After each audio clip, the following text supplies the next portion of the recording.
এই যে কর্মক্ষেত্রে বা শিক্ষাক্ষেত্রে বাংলার থেকে বেশি ইংরেজিকে প্রাধান্য দেওয়া হয়, এই বিষয়টাকে কিভাবে দেখেন? আমার কাছে খুবই খারাপ লাগে, কারণ বাংলাতে আসলে একটা জিনিস আমি যত সুন্দরভাবে বুঝাইতে পারি, অনেক সময় দেখা যায় ইংলিশে ওটা আমি বুঝাতে পারছি না, বা যাকে বুঝাচ্ছি সে বুঝতে পারছে না। তা আমার কাছে মনে হয় যে ইংলিশে থেকে বাংলাটা ম্যাচ বেটার।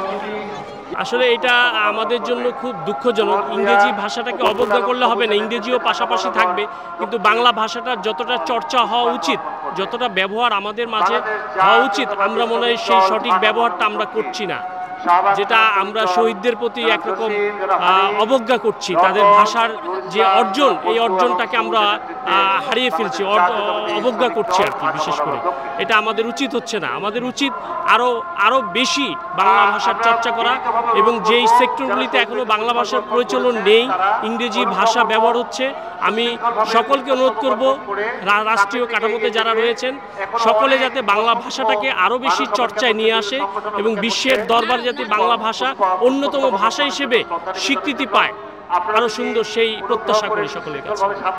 এটা তো আসলে আমরা যখন বিশ্ববিদ্যালয় পর্যায়ে চলে যাই, আলটিমেটলি আমাদেরকে তো রেফারেন্স বুকগুলো হয়তো ইংরেজিতেই থাকে, সেটা আপনি বিশ্ববিদ্যালয় বলেন, মেডিকেল বলেন, রেফারেন্স সবগুলো ইয়েতে।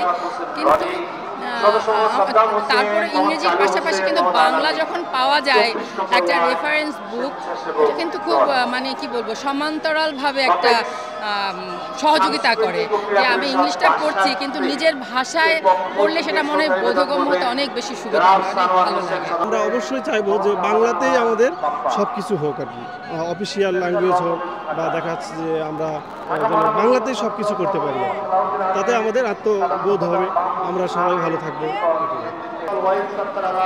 এইটা আসলে বাংলাদেশ হিসেবে খারাপ লাগবে অবশ্যই, আর বাংলাকে অবশ্যই আমি প্রাধান্য দিব বেশি, এইটাই।